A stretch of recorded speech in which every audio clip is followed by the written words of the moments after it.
welcome back to Make It Happen Mondays, where we talk about sales, business, entrepreneurship, personal growth, mental health, and everything in between with guests who I truly respect and I think make a positive impact on the world around us. Now, today's going to be a little bit of a different episode. I had the honor of attending Rev Fest that was hosted by Jen, the CEO over at Nimbly, and it was a super unique event. It was at a really cool place. It's a place called the House of Yes in Brooklyn, New York. And it was more like a club, and they had all sorts of crazy stuff going on here. It was RevOps focused, though. So it was sales ops, not necessarily sales, but RevOps is getting to be extremely important in the GTM function right now. So we interviewed a bunch of different people and asked 3 questions.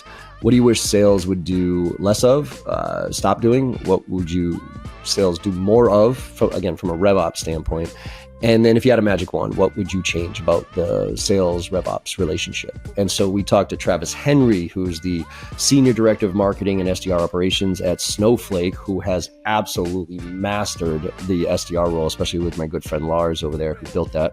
Then we talked to Osman, who is the head of go-to-market operations at Clay, who's one of the fastest, hottest growing companies out there, as really cool insights from him. Then we had Diana Hernandez, and she is the director of RevOps for StrongDM. Tons of insight from her perspective. And then that's Shafari, who is the VP of GTM Strategies and Operations at G2. A good friend of mine, it works over at G2, Sydney Sloan. She's the CMO, so we had some really interesting conversations because I know them really well. And then last but not least, Kyle Ketchum, and he is the GTM operations and tool marketing at Figma. So some heavy hitters here, really interesting perspectives on them. And I think we need to be paying more attention and work better with ops from a sales standpoint. So the more you have an appreciation for RevOps, the further you're going to go in your career. So I think this is an important one for even sales reps to listen to, obviously sales leadership, but sales reps to understand how RevOps thinks of things and the way they look at us so that we can work better together. So I hope you enjoy this as much as I did. By the way, each one of these interviews is probably going to be about 10 minutes. So 10 to 15 minutes each. We asked those 3 questions. Then I had one interesting question for each one of them specifically based on some research I did. So hope you enjoy the conversation as much as I did. Let's make it happen.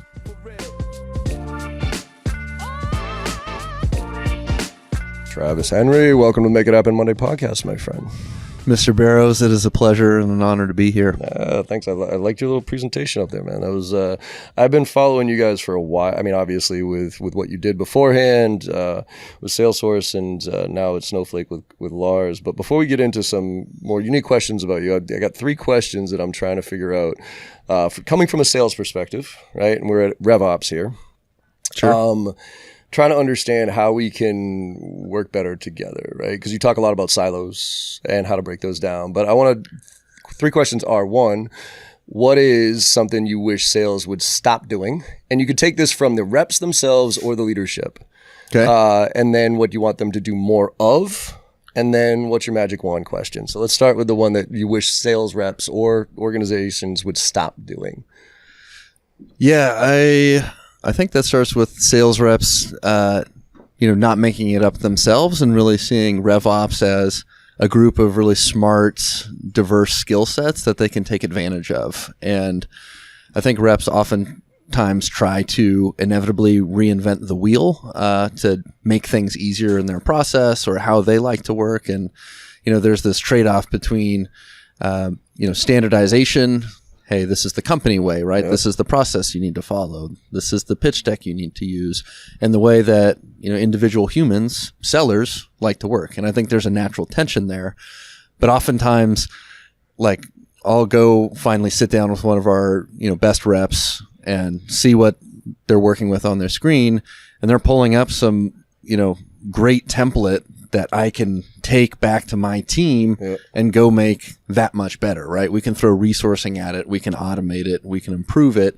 And I think reps stop trying to just reinvent the wheel and do their own thing. That would be my ask of them. Do you think it's a trust factor, or do you think it's just why do you think they are so guarded of their process, right? Because there's always the top 10, 20% that are just going to do what they do. And it's a VP of sales' worst nightmare to have one of your top performing reps be a jackass, right? And they're not sharing anything, but they're crushing their number. Sure. The hardest thing to do is fire that person because they're usually a cancer to the organization. You can't replicate what they do. Yep. So, but how do you deal with it from a RevOps standpoint? How do you get that rep to give you those things and trust that you're going to leverage them the right way and help them?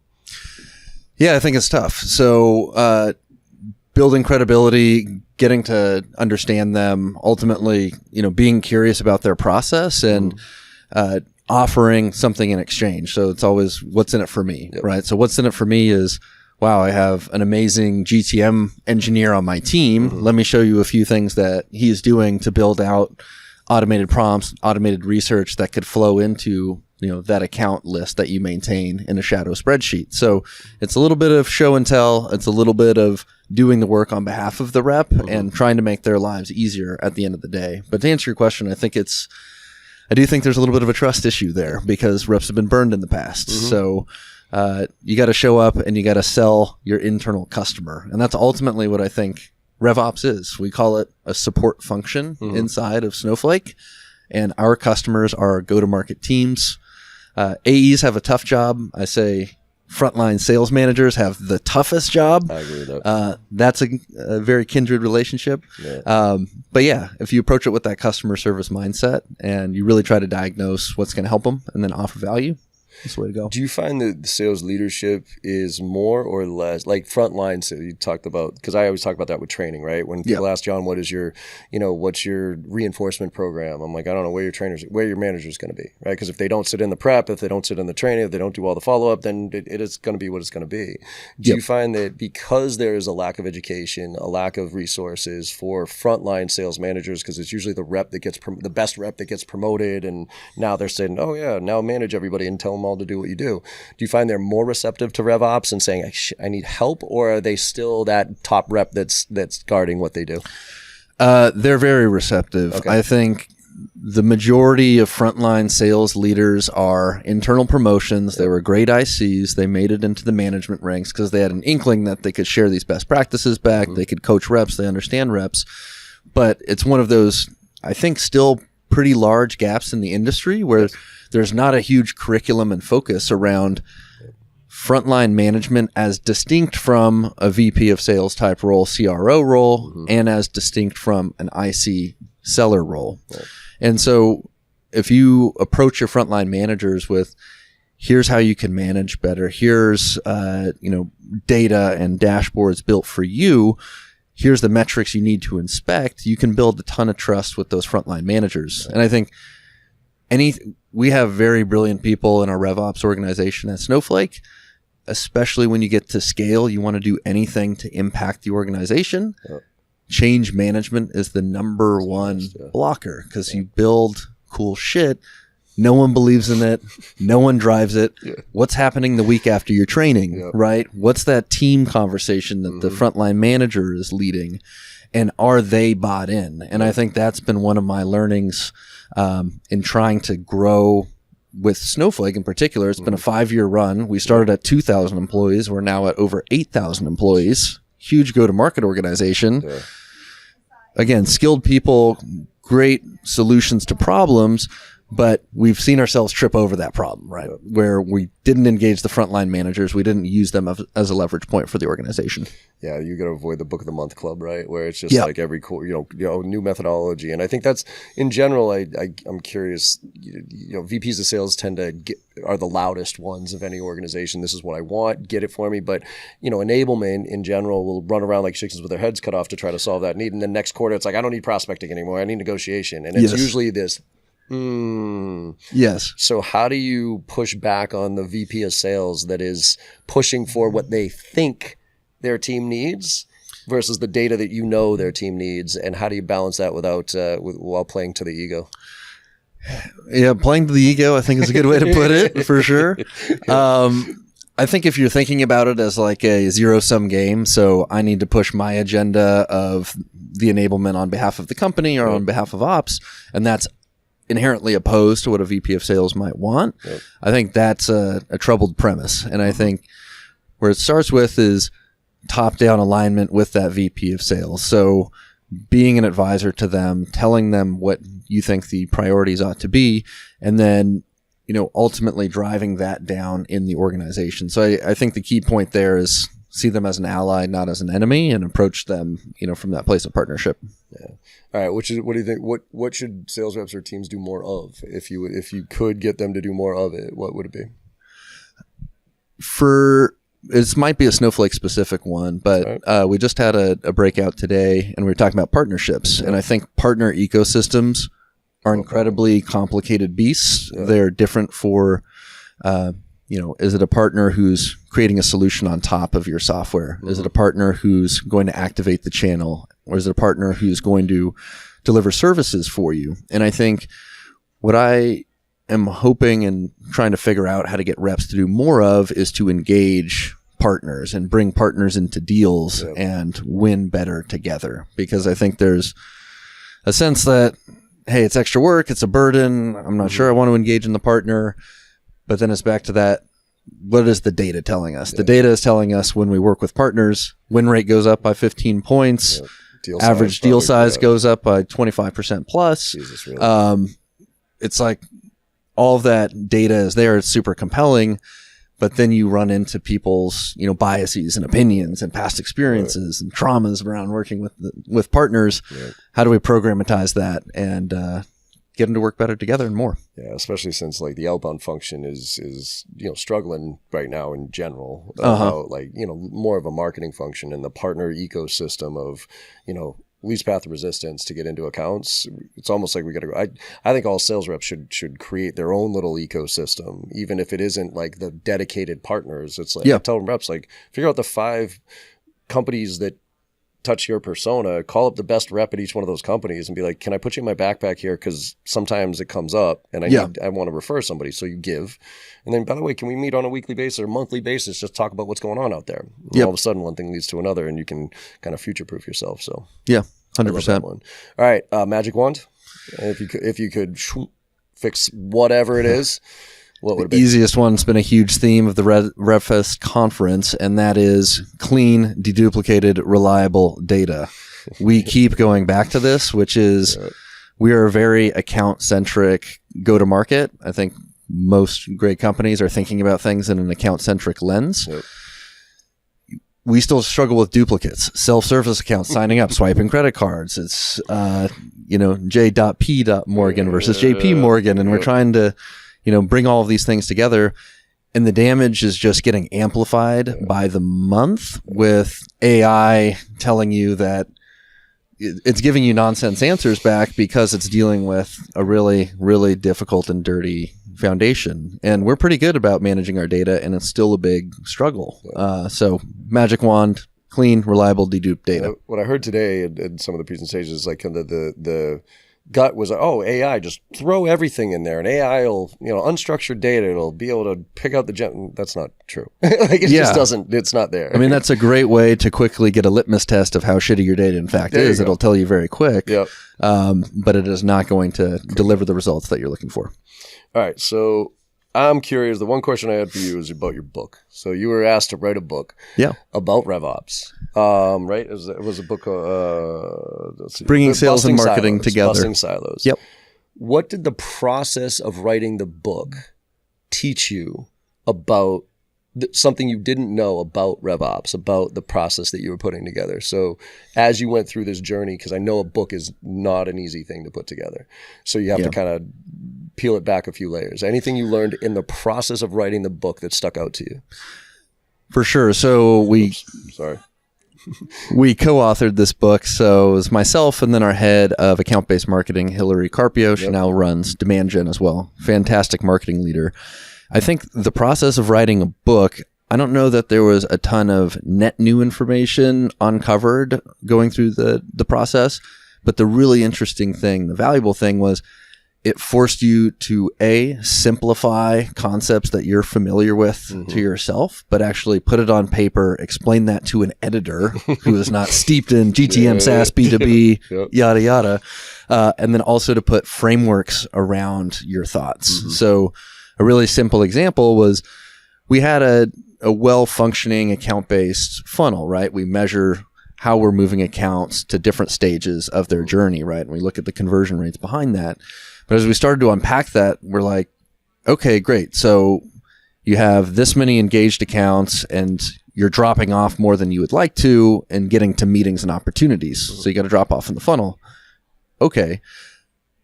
That's not very helpful to tell people about and write about in this book.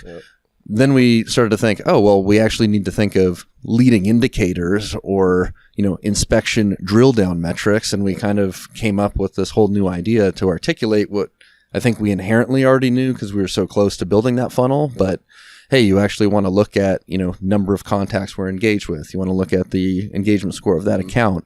And it forced us to really articulate, if you're seeing a drop off in the funnel, we actually need to prescribe the 3, 4, 5 other data points that help you diagnose why something is dropping off. So really helpful process, a lot of extra work outside the day job, but it was great. I think that's what I'm a little worried about with AI in general, is it's so easy to produce an outcome that the effort to get there, you skip. And therefore you skip the learnings, you skip the thought process of being able to disseminate that down to a logical way to articulate. Even with me writing my content, when I would read it into the camera, I've done the same training thousands of times. I'm like, whatever, just put me in front of a camera and let me go, right? And as soon as I started talking to the camera, I'm like, because the way I tell stories is and then I'll go way sidebar, but then come back, and you can do that in a live presentation. Yeah. When you're reading a book, when you're watching a video, you can't. It has to be linear. It has to be structured. So it actually forces you to think better about it, which is cool. Yeah.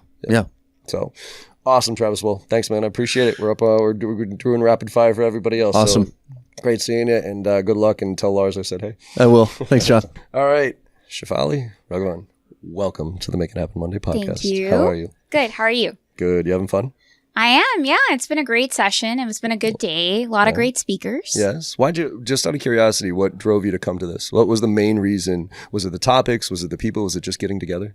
I think it was all of that, right? I think even having a RevOps focused conference, even 3 years ago, we didn't have those, right? I don't think it was even called RevOps. I don't even think it was called RevOps. So I think it's having a RevOps conference. It's then it being in New York, which is my backyard, combined with just some really great people that I knew were coming, and obviously the wonderful Jen, who this is her first conference. I wanted to be here, help support, and be a speaker, right? So all the different things, all the different pieces came together. So it's very exciting to be here. Yeah, Jen actually, I was telling a story of I didn't even know, I brought her to the event, and then she's like, hey, do you want to come to this, event that I'm doing? I'm like, absolutely, whatever you want. And then she didn't really tell me what she wanted me to do. And then she said, let's do a podcast. All right, I'm in.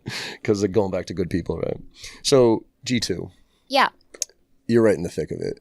Yep. Intent data, all this wonderful stuff, and truly the intersection of what I think is moving towards the real personalization of information to people.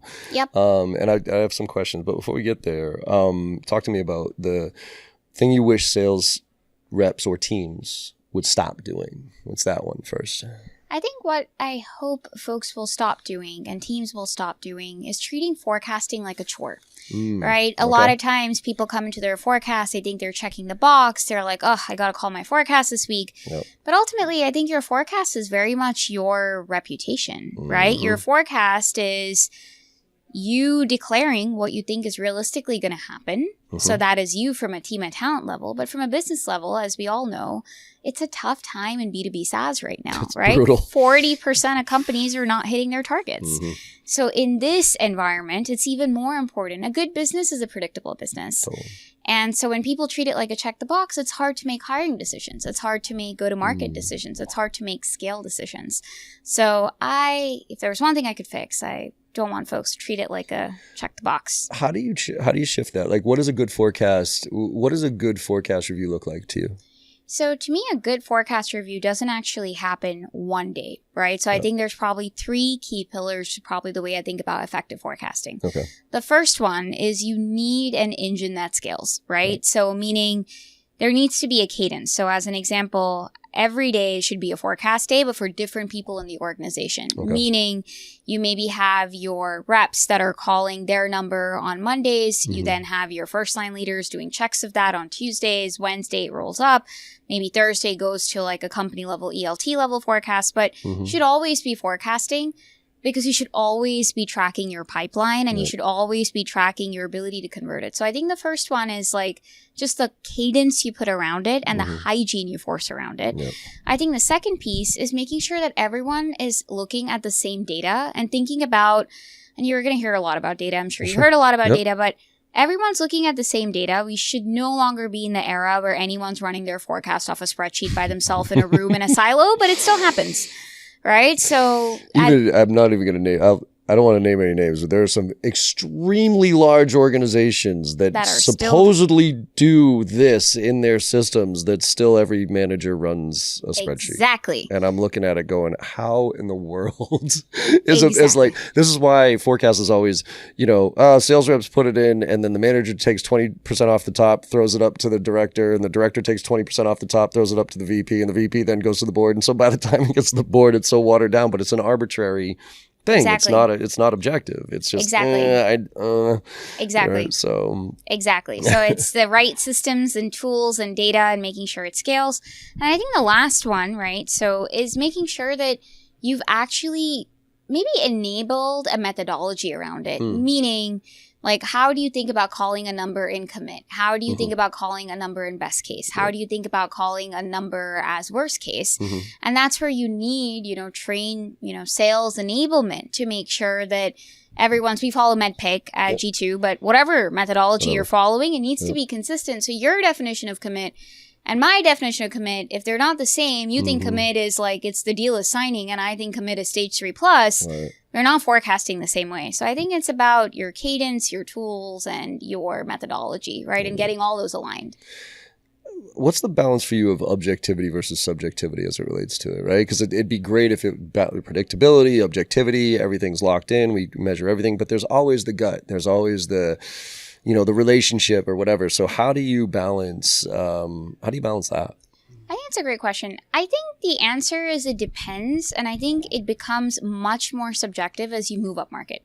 Okay. So if you are looking within an SMB segment, as an example, that should be fairly mathematical, right? So if you think of your SMB business, the deal cycles are short, you have a lot of create and close, you can actually get it down to a science. Because you have a lot of volume, so you can apply that conversion to it. I think once you start getting up market, this is where things start getting tricky and dicey, like you just said. And that's where it goes into, do you have a champion? Is your champion someone that you can call at night, and would they respond? Don't call them all the time. And that's how you kind of get into that subjectivity. And some of it is, I think, the job of sales leadership to coach that. Totally. Right? Of like, hey, we feel comfortable with you calling this in commit as long as you've met these criteria. So I think enterprise forecasting is a little bit like art and science combined, because the deals are big and there's usually no backfill for them. So hopefully that helps. And you bring up the word, even the word champion, the subjectivity of it. Can be a trigger word also for a lot of people. Because hey, I thought you were my champion. And also, I always, it's the third most overused phrase in sales. Oh, for sure. Touching base and checking in are 1 and 2. Yes. I have a champion is 3, because it feels good to say I have a champion. Yes. Oh, I got a champion. Yes. But then when I peel back and I'm like, so what's your definition of champion? I'll ask organizations, and I will literally in the same room ask the manager what their definition is, and then the rep what their definition, vastly different. For sure. And there's coaches, there's fans, there's champions. And I tell them, I'm like, I don't care what your definition is, just have one. Yes. To your point of the common language. So at least when I say that word, you know exactly what it means. Yes. Right? So what's your definition of champion? To me, a champion is someone that is going to be there with you to the end of the deal to help you see it through. Yep. Worth noting that your champion and your economic buyer, especially today in B2B SaaS, might not be the same person, right? Because might not even be there next week either. Might not even be there next week. So, this is where as a rep, you got to multi-thread. Yep. You have a champion and that's your champion. But you got to keep multi-threading within that account, especially if your champion and economic buyer are not the same person. Yeah, definitely. Then you got to make sure you're getting ahead of that game. But to me, a champion is someone that you could call. Like if I can call my champion at 9 o'clock at night being like, hey, this thing is stuck, to me, that's a champion. Absolutely. If you're a champion, someone you're sending emails to and you maybe get a response once every 2 weeks, that's not a real champion. Right. And then does your champion have power?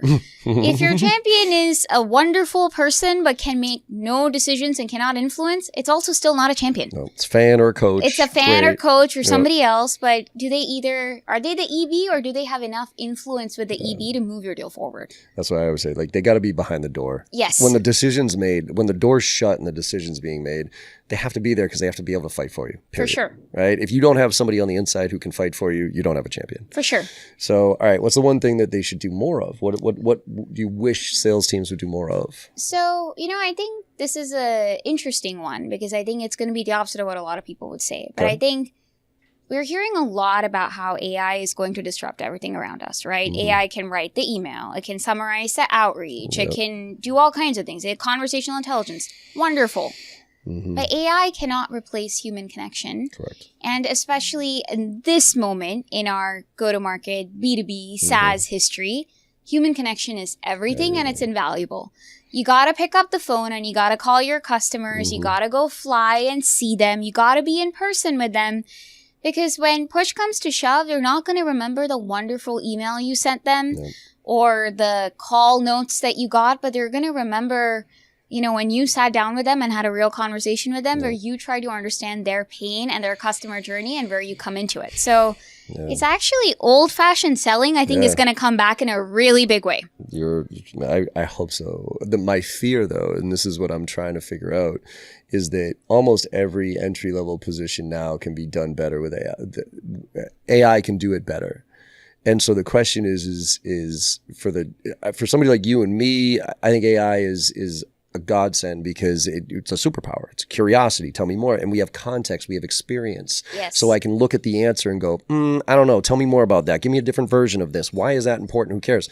Whereas all that grunt work that you and I did early in our careers to get to where we were gave us that context. All that's now being done by AI. So my fear is, I agree with you wholeheartedly, but we have now a generation of kids that are coming out of a virtual world, a Zoom world, that they don't, it's a transaction-based world. And so where do they learn the EQ skills to have those conversations, to make those memorable that I'm not reading off a list of qualifying questions, right? Like that as I talk to you. So that's my challenge is, and I know Snowflake I know G2 is investing in AI coaches for the teams. Yes. But how are you addressing the EQ side of it with the team? Well, that's where good old-fashioned sales management and sales leadership comes in, right? Because at the end of the day, AI can make your job smarter, but the only way that AI doesn't replace your job is if you bring a human touch to sort of what you're doing and how you're selling. And I think the proof will be in the results,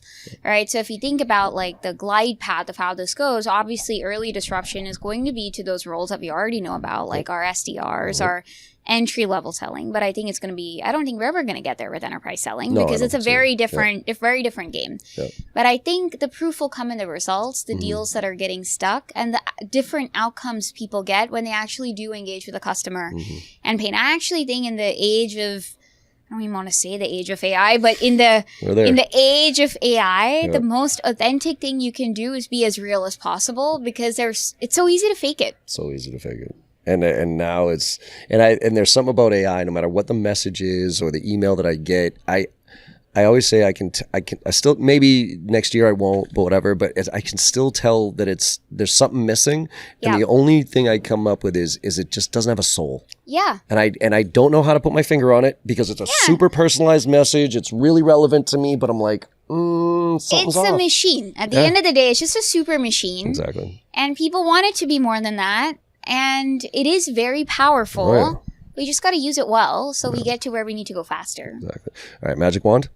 Magic wand would be make pipeline a company level team sport, right? Ooh, I like it. So when you think pipeline, you always think of like sales. We both know this, but you can't create what you don't close, right? Like you can't close what you don't create, actually, said the other way.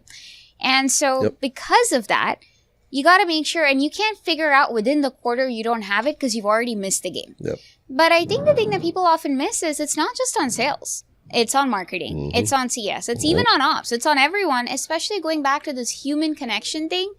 the human connector that you have at every company, like good old fashioned, hey, who do you know? Part of pipeline generation is very important. So if I could do one thing, magic wand, it would be focus on the human connection, but create your pipeline weekly and do it in the most cross-functionally aligned way. For sales, marketing, CS, we all have the same definition of what pipeline even is. All right. Getting those silos down. All right. My question for you real quick. You have a interesting background that you come from accounting and risk management. So with as fast as things are moving right now, how do you, with your background of risk management and kind of what I would say is not exactly the most risk-taking backgrounds, how do you balance how fast things are evolving while staying in control at least a little bit of the risk factors? Yeah, I think it's a great question. So the good news with growing up in consulting and private equity is that you get tested, kind of going back to the point you made on like you kind of grew up with the grunt work, right? You went through making sure you're taking measured bets and measured investments. But at the same time, not having been in tech for 15 years, like things move fast, right? So I think for me, the way I test it is you have to be thoughtful. So in my mind, when I think AI, I don't want to be left behind. And I don't want anyone on my team or my organization to be left behind. But we have to be thoughtful in how we use it, the use cases it deploys, and the workflows that we bring into it. AI just being the most recent example. But that's usually my, I want to make sure it's going to be a long time before I say that, hey, we don't need sellers in XYZ segment because AI is going to do that. That's the training.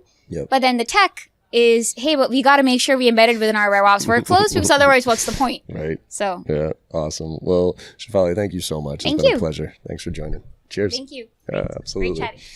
Hi. Hi, Dana. How are you? Good. How are you? Welcome to the Make It Happen Monday podcast. Thank you for having me. Of course. It's good to see you. You have a very interesting background that we're going to get into, and you have been in RevOps to start for some pretty interesting companies. So I want to ask you about building from the ground up versus reverse engineering the mess. But before we get there, the relationship of sales and RevOps. What's the one thing you wish sales teams, reps, whatever, would stop doing? Stop doing? I think taking the backseat when it comes to building the top of funnel pipeline. Okay. I think the landscape of sales has changed drastically over, I would say, even in the last 3 to 5 years. And having the sales team, the account executives more engaged with the marketing team and the SDRs, I think is pivotal to the success of and quality of the pipeline. Totally. And I think that over the years, there's been some more of the taking the back seat, right? Waiting for the meetings to be booked or waiting for the inbound lead. And I think we need to get back to that traditional model of where AEs are leaning into more of the top of funnel activities. Do you think it's just because of what we've done in this industry and we've overprocessed it and we've segmented the roles? Predictable revenue kind of, it was great when money was free and it was a grow at all costs and nobody cared, right? But I think it almost did a disservice to the sales organizations, because now it was like, okay, I got to do this prospecting stuff and let me get out of this role as fast as I can so I don't have to do it anymore. And I've never understood the mentality of a sales professional not being in control of their own destiny. I've always said, I want to bake my own cake. And whatever SDRs give me, whatever marketing gives me is the icing on that cake, is the cherries on that cake, is the extra side of cake, but I'm baking my cake. Because I would say it if I was an AE, if I was a manager now and an AE sat in my office and said that the reason that they didn't hit their quota was because SDRs didn't give them enough leads, I think before that even got out of their mouth, I'd fire them. Yeah. So how do you bring it back, right? We've gone pretty far down the segmentation. AEs don't feel like they need to do it. So how do you get a team that has been conditioned to expect leads, easy, to now buy into, especially from a RevOps standpoint? I think we need to leverage the systems that we are already using, engagement platforms, and make them multi-threaded internally in the organization, and make steps not just for the SDRs, but for the AEs, right? And really foster that collaboration between them. I think is probably one of the most important things to break that silo that we've created over the last few years. Do you have a structure that you work at StrongDM, right? Do you have a structure that you almost forced, because I always find it also really interesting that we put these poor SDRs, 22-year-old kids with very limited business acumen, and they have to manage 5 AEs that all have different opinions, that all have different likes and different dislikes. Like one AE wants it qualified all the way to the end before, so it just closes. Others are like, I'll take a meeting with a janitor, I don't care. And you're asking this 22-year-old kid to be able to manage all those relationships. So what are you doing at the org to kind of foster that collaboration? I think one of the things we need to do is really do training to foster these activities. So anecdotally, recently, someone mentioned, an account executive at our org mentioned they don't cold call, that they haven't in a long time. And one of our super bright BDRs that recently joined the RevOps team said, I want to do an enablement session around cold calling. We're talking about someone that's been doing this maybe a year. Wants to train the seasoned AE on cold calling. Great. And so I think it's that. It's just that. It's taking that part of that hustle back into overall across the roles in sales. That is, I think, is what's going to get us back. You just hit a sore button for me. The hustle is. I just feel that hustle's gone. I feel like I agree. I feel like we went and saw Glengarry Glen Ross, about a month ago, and as cringy as that movie and that play is, it brought me back to kind of the essence of sales and the grind and the hustle. And I just feel like, unfortunately, I feel like we've just lost that. And I'm trying to figure out if it's a generational thing, or if it's a structural thing, or if it's, just us as businesses, we can find a way to get back to it, or if it's just really hiring the people that have it. I think we operationalize so much of this business over the last, I would say, 5 to 6 years. It's recent. It's not even, we're not talking 20 years, right? No. We've tried to build everything into systems and automation. And so we've created those silos, right? And so I feel like we're in this era of everything is coming back. Yes. Right. So, and I think in SaaS sales as well. Yeah. Because we have so over-engineered the sales process. Even my keynote, I positioned 2010 to 2022 as the golden age of sales. And I say, look, sorry, if you got into tech sales after 2010, haven't been that hard. We've been able to get away with blasting out template emails, setting up disco calls with anybody with a pulse, droning through, demos, offering a massive discount. That's been sales. And now it's hard. And it's not their fault, by the way. I actually put it on us because it's like the people who bitch about the trophy generation. It's like, oh, all these kids want, well, who gave them the trophies? We did. Yeah. So we got to get back to those fundamentals. I'm just curious what the fundamentals are anymore. The one I'm struggling with is because of how fast things are moving. I'm like, well, we got to get back to the fundamentals because none of these kids know the fundamentals anymore. But the question now is, well, what are the fundamentals? We need to re-envision them. Yeah, I do. For today. And any idea on what you think one or two of them would be that we have to get back to? I mean, EQ-wise, but that's a broad topic. Is there something that you would say is critical for us to kind of refocus on? I think we need to bring heart back into sales. Mm-hmm. And it sounds really corny. No, I'm there with you. But I just think that truly is where it lies. I call it the give a shit factor. Yeah. It's like, do you care? Exactly. If you care, like said, sales isn't about convincing anybody of anything. It's about helping people solve problems or achieve goals, period. Yep. And if you're trying to convince somebody, you're doing it wrong. But if you believe in what you sell, it's just the transfer of enthusiasm. Yep. So what would you ask them to stop doing, but what do you want them to do more of? Yeah, I think it loops right back to my stop, which is to be more creative. We know very well that all emails and even calls, they're going on deaf ears, right? Yep. And so what are we doing to actually land in people's, not even inboxes, in their project roadmaps, right? More than anything. And so they need to be more creative. We need to work cross-functionally more and not just think of, I'm receiving things from across the organization, whether it's marketing, product, or SDRs. We need salespeople that are curious and want to lean in and collaborate across the aisle, because really that's when I think we're going to see kind of a shift in selling. Yeah, and that's another, again, curiosity. You're hitting on all my hot spots here. The curiosity I ask all the time is like, can you teach curiosity? Can you teach genuine curiosity? And I don't know. What are your thoughts? Like nature, nurture? I think that curiosity has been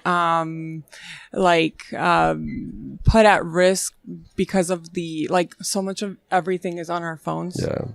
Right. And so you get that instant gratification. Yeah. And so people aren't thinking critically anymore. No. And I think that's why I love what I do, revenue operations, because it forces me to think critically. Yeah.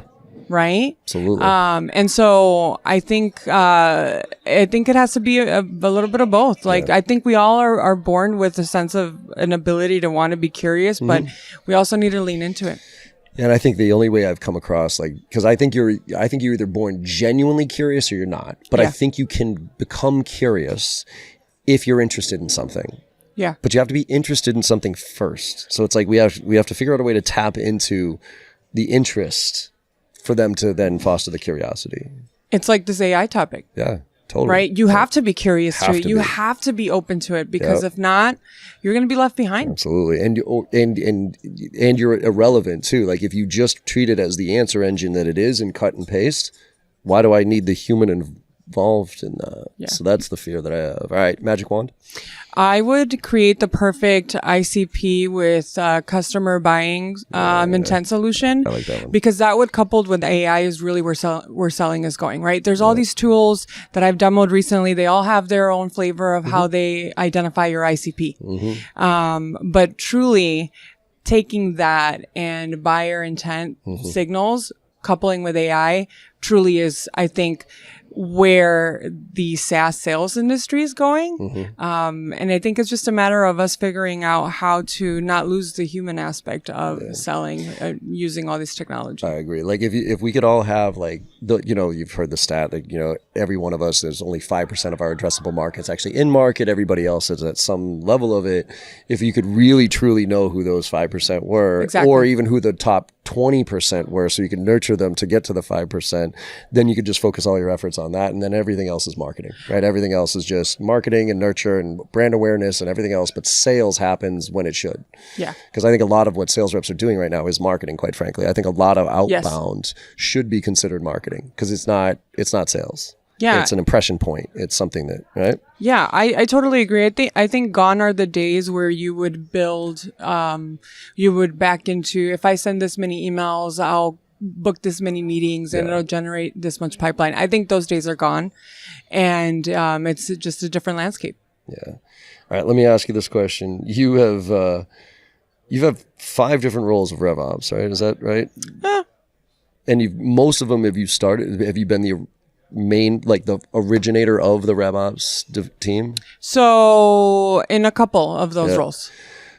What do you find from the different roles that you've been in? What do you find is the consistent playbook for you that you have to do in the first, to get in order? And then where are the variables for you in each role? So when you come into a new situation, is there a process you put in place? Is there kind of a 30, 60, 90 that you have? And what are the variables that you found in the different orgs? I think, so I've stayed true to my kind of interest in supporting cybersecurity organizations. Yep. So I don't find myself stepping out of that too much. Right? But I will say, I think where it really begins is, even if it's scrappy, is building a sales process from the beginning, defining your sales stages and actually leveraging the system to kind of start giving you that foundational data. In my most recent role, we had tools, but when I joined, the team wasn't using them in any capacity. That was going to be, give data that was going to enable the team to be successful. So, I think establishing a sales process that, even if at the beginning it might be scrappy, I think it's the first thing I like to do. And really, this might seem really like common sense, but making sure that people are sending order forms not out of Google Docs and an actual document generator and e-signature solution, because that's really important. Yeah, so keep it off the local hard drive. Just those types of really foundational things. But more than anything, building a sales process, in stages and defining them. Is there a consistent quick win that you look for to kind of build the credibility and trust as you're starting to do this? I think the thing that I do is not even a process or a system. It's listening. Yeah. to the leadership that I'm supporting and really taking that time to build that trust. I think no matter what we do with systems, process, anything, it doesn't matter if you don't have the trust of your leadership team. And so, and I think the other aspect of it is being brutally honest, always, because that's the only way to get real results. Yeah, I love it. Yeah, it goes back to the people, the human connection. Well, Diana, thank you so much for coming. Thank you for having me. Absolutely. It's a pleasure. Thank you. All right, Kyle. What's up, man? Keeping it going. Keeping it going. Keeping it going. Right. So your question, I'm doing some research. ChatGPT has some fun stuff about you. Oh, really? Well, I'm eager to know. You got some cool shit that you've worked on. Oh, thanks. So I thought it was kind of interesting in a lot of ways. Well, I'm glad you found it cool. But before that, let's get into, well, Kyle, quick background just for the audience. I haven't been asking everybody else, but I'll ask you. So you've had, because that's what you had, like 5 different titles. So you're over at Figma now. What's your role over at Figma? I do marketing operations, technology, and systems. So basically like all MarTech, bring it in MarTech, pretty much like for the marketing team. I'm the IC on the team that handles all, lead scoring, any new marketing technology, working with sales to make sure they're following up with leads right, everything like that. Fantastic. All right. So let's start with what do you want sales reps to stop, or sales teams to stop doing? Oh, to stop doing? Yeah, let's start with the stop one. The interesting thing about this question is I think there's things that I could reverse and I could do better. So I'm just going to focus on what sales could stop doing. But just to be clear, I could do a lot better we all can. to support them with this. We all can. But from a marketing perspective with MQLs, and I think this has been every company I've gone to, there's just like a negative connotation with MQLs, and sales reps are really quick to just say like, these leads are junk, these leads are shit. Like, why would I follow up with them? But when you look at some of the conversations they're having, or like the types of multi-threading they can do on these MQLs, it's really clear that sometimes they're just not looking fully into the picture of like what other engagement outside of marketing is happening on these leads. Like when you look at, the product interaction at Figma, like product engagement is the biggest thing, right? Like what are people doing in the product? Of course, like they're interacting with marketing materials, which is engaging them, and we're surfacing them because of that. But so let me ask you from an MQ, because I'm right there. I was one of those reps. Like, it's so easy to do. My background's marketing, so I have such a healthy respect for marketing. But the reason that most of the time the eye roll happens is because it's the bullshit trade show. It's the, like Dreamforce is a hysterical example of this. I'll walk through the halls, the floor on Dream, and I'll just get people scanning my badge just because I'm walking by. Totally. Not because I'm having a conversation. And then you send this over to a reps, and then they're responsible to make these phone calls. They know they're bullshit. They're looking for the needle in the haystack, but they'd rather make a cold call needle in the haystack than follow up on this crap, because at least this is me doing it. So I think that's the perception. It's the trade show bullshit. But when it comes to intent and product, like, ooh, they're using this, is there still that hesitance to... Because that looks to me, that's like, holy shit, like you have a client who just did these things and they're already working with this, and you're giving me insights here, and I can now make that conversation. Like, that to me would be gold. So do you feel there's still a hesitance just because it bundles under the MQL umbrella? I think so, but I also think it's just a lack of process, and like on our behalf, on the operations team's behalf, like we haven't gotten to the point where we're really structured with the intelligence we're providing reps. Like, hey, here's all the signals on this person and on this account. Like, look through these signals, then go to this tool and do this, and then go to that tool and do that. And it's like, why aren't we just doing the research for you? And that's, I mean, like, we're a little bit behind, and of course, like, that's what we can use AI for. And like the genius of it is like, let's just do some of the work for you, present you with this really solid intelligence, and you'll know why you should be reaching out to this person. Of course, maybe they went to that trade show, but look at what their account's doing. They're really hitting these product features that we know are turning into more expansion, more seats, things like that. Yeah, I think that's the balance, right? Is the day, I mean, is spoon feeding it to the rep. Totally. Versus, because I go back to, like, if you get something for free, you don't put a lot of value on it, right? So you got to work for it. So how do you balance? Because I love the mentality of like, we got to make it easier. Because we're sales reps are coin operated, like keep it simple, stupid. You make me do anything more than a click or two, I'm not going to happen. Totally. So how do you balance that with, like, you still got to put in some work so that you have the context around this information so that you can use it? Are you on your journey to figuring out what that is? Yeah, we're definitely on the journey. And what I realized when I first started at Figma, the incentives for sales and marketing were kind of off. Like, I think this is a trend everywhere. Like marketing is incentivized on MQL production. Like hit that number no matter what. That's your top of funnel goal. Hit this number, because what we see is MQL generation is like correlated to pipeline generation. Not always the case, but like that's kind of what it is. And then sales is like, no, we want to generate meetings with like decision makers at these companies. Why would we follow up with those ICs you're sending us? And I think we're really starting to be on the way with how we help sellers get this information. The difficult thing is like, how do we know we're presenting the right information to them? And how do we know what's the most important thing? And this is where like combining a lot of teams together is how we do this. Like we need data science involved. We need sales involved. We need sales enablement involved. We need operations involved. Everyone has to be on the same page, and incentives have to be somewhat linked to make sure that we're all working towards the same thing.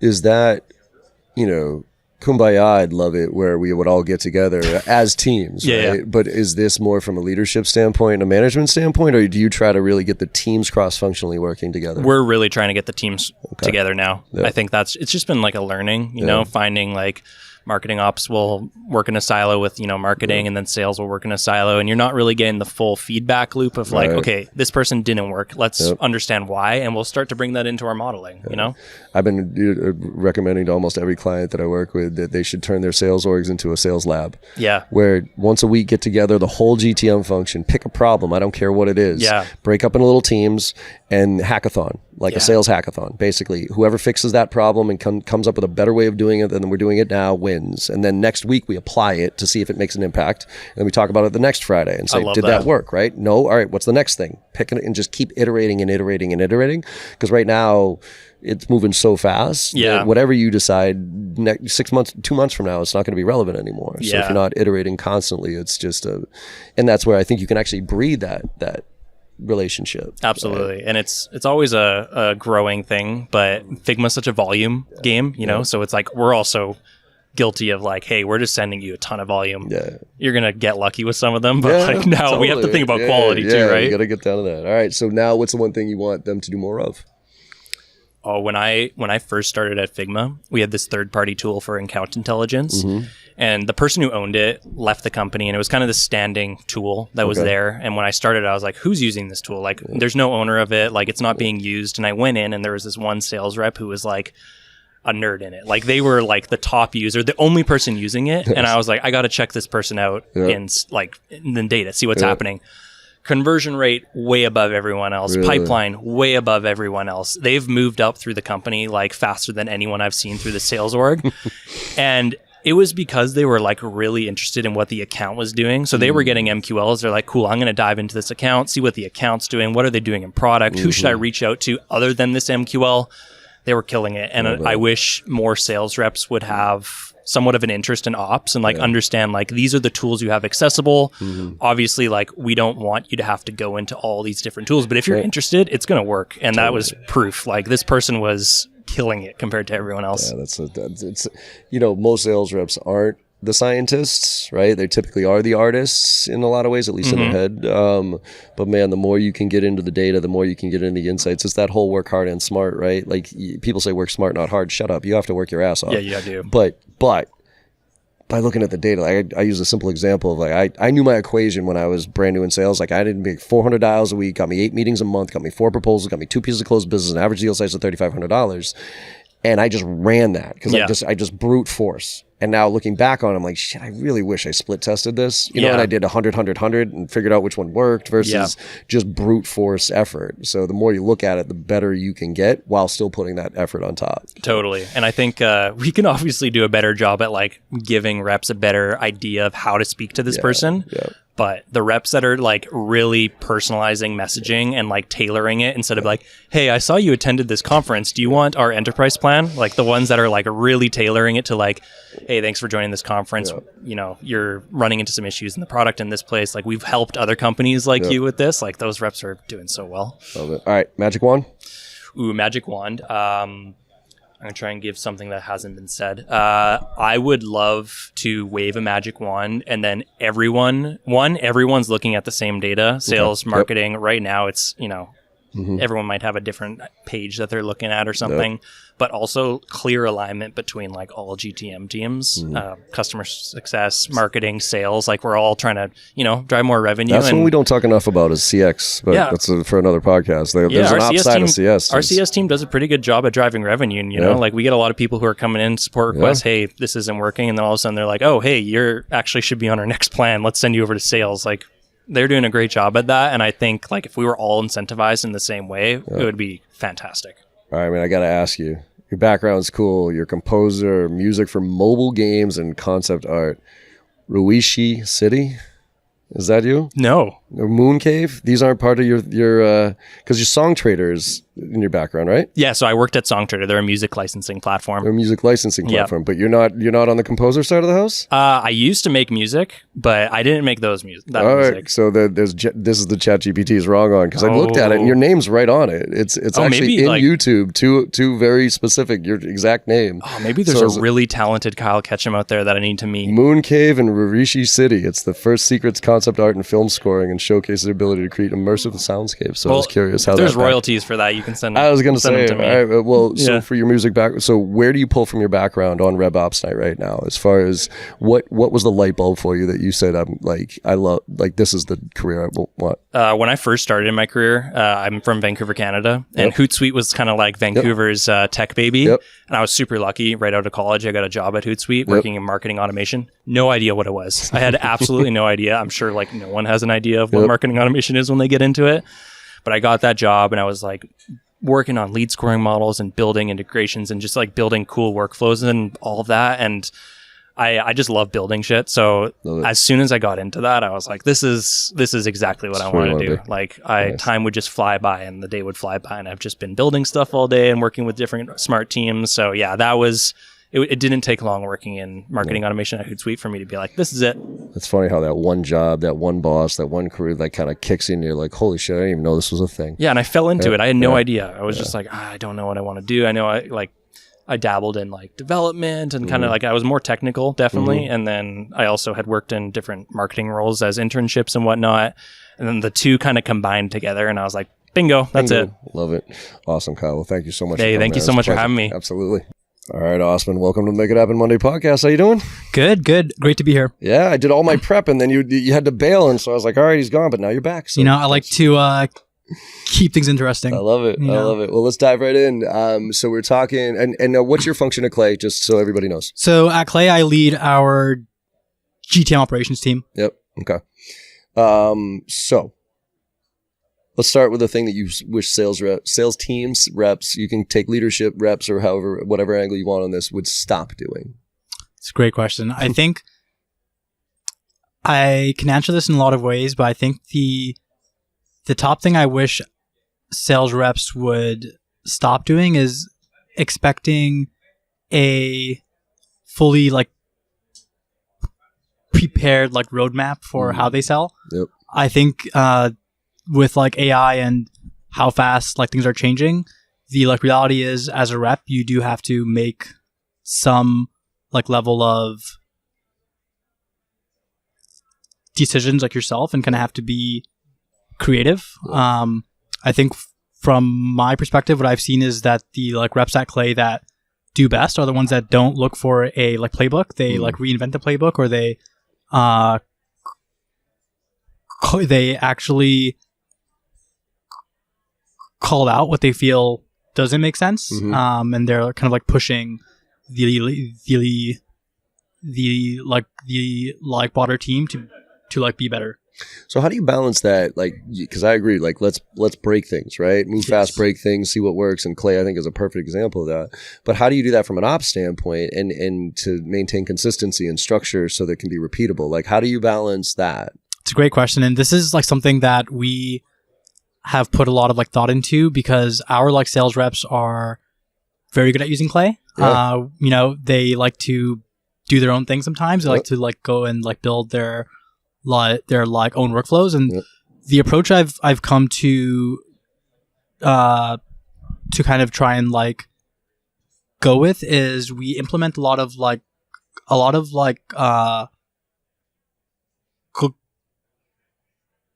guardrails, and we ensure that like everything they do is tracked. And so if they want to go and sequence a lead, they can go ahead and do that. It's, it'll be tracked. We can tell if they reply. If it works, great. We can we can go and like replicate that across the team. The other like side of this is having some set of rules around when you can like reach out to somebody, and ensuring that those rules are like hard coded.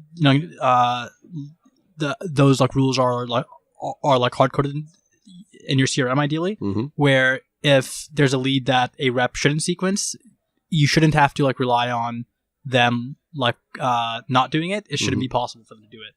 And so we try and strike a balance that way. And then 2 is we give our reps like access to a lot of tooling and data, so they can all access their call transcripts, like like in their if they want to have those pushed to a clay table that is built by them and that they've kind of put in like work into, they can do that. We do a lot of pre-meeting prep and like post-call follow-ups, and a few reps want to do their like own, and like as a result of that, we've learned a lot of new things that we've put into the standard notes just from having like reps do their own and like go and experiment. Love it. Okay. What do you want them to do more of, sales teams? So this may be a little bit controversial, but I would love if our sales reps came to us with more like vague problems. I think a lot of the time when we get a request, they've kind of already either like thought of a solution, or they'll let like resentment just kind of like build up instead of saying, hey, I don't know what the answer is, but this is a problem, and we can kind of go. Interesting. Because a lot of people like don't just come with problems, come with solutions. You're saying just come with a problem, but I think it's because of the nature of clay. Yes. That you can solve almost any problem. So be as vague. Let's dive into it. Right. Yes. I got it. Okay. Exactly. Love it. All right. Magic wand. I think if I had a magic wand, really what I would make happen is reps would never have to go into Salesforce or into their like CRM and like manually like add data. I think there's a constant tension between like finance teams and like data teams want more data and more reporting. They want to know like all the things about a deal, what were the blockers, who showed up as competition, but it is a kind of like drag on reps time, and so we try and like automate that, but current state is there is still some amount of fields that you can't automate. You're lips to God's ears, whatever they say on that one, man, because I don't ever want to update CRM ever again. All right, last question for you. You talk a lot about RevOps going from order takers to strategy. How do you get, and I look at RevOps in the similar realm as enablement. Yeah. It's inherently, or at least it's grown up as a very reactive thing, right? Executives are like, go fix that, go do this, go do that. How do you transition from the order taker and reactive nature to becoming a true strategic seat at the table when it comes to the executive suite? Yeah. So the way I think it starts is by being very curious about what's happening in the business beyond your team and your responsibilities. Like RevOps has a sort of like a kind of like very deep view of the business across from like product data to like marketing and sales, and we see how the like sausage is made, and I think having a deep understanding of where the like business like as a whole is going is really important. And I think the other piece is, yes, in to a large degree the work is like naturally reactive, but in a lot of ways it doesn't have to be. I think like every company is different, but there's a common set of like challenges that you'll hit. As you hire more people, you'll need more like playbooks and more like repeatability. You'll need more training. As you enter like new markets, you'll need new like reporting, and you'll need to build out capacity modeling and so forth. And I think if you really understand where the like business is going and where the department heads that you have to work with, what's like top of mind for them, you really gain like trust. Yeah. And I think the other part of it that I would be remiss not to like mention is you do have to be responsive. And I mean, you know, you have to make the like urgency of your like marketing leader, like it has to be like you have to kind of like feel it as well. Yep. If you're not like invested in the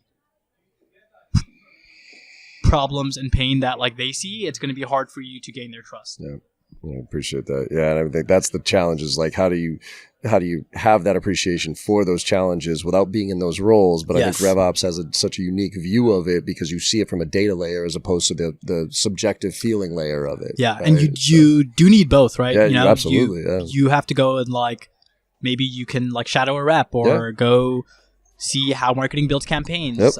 I've seen a lot of teams start to do these audits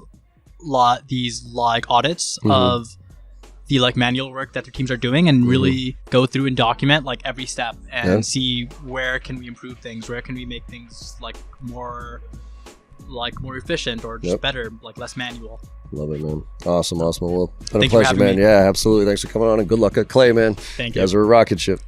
Appreciate it. Hey, everyone. I hope you enjoyed that conversation as much as I did. With your support and our incredible guests, we're one of the top sales podcasts out there right now, and I can't thank you enough. Now, to keep the momentum going, it would mean the world to me if you could go and leave a 5-star review on your favorite podcast platform and share some of your favorite episodes with your network. Also, I am super excited to be launching my new newsletter, where I'll be sharing everything I know and everything I'm learning along the way while I'm out there selling every day just like you. Go to jbarrows.com/newsletter to sign up today. Let's all level up and make this happen together.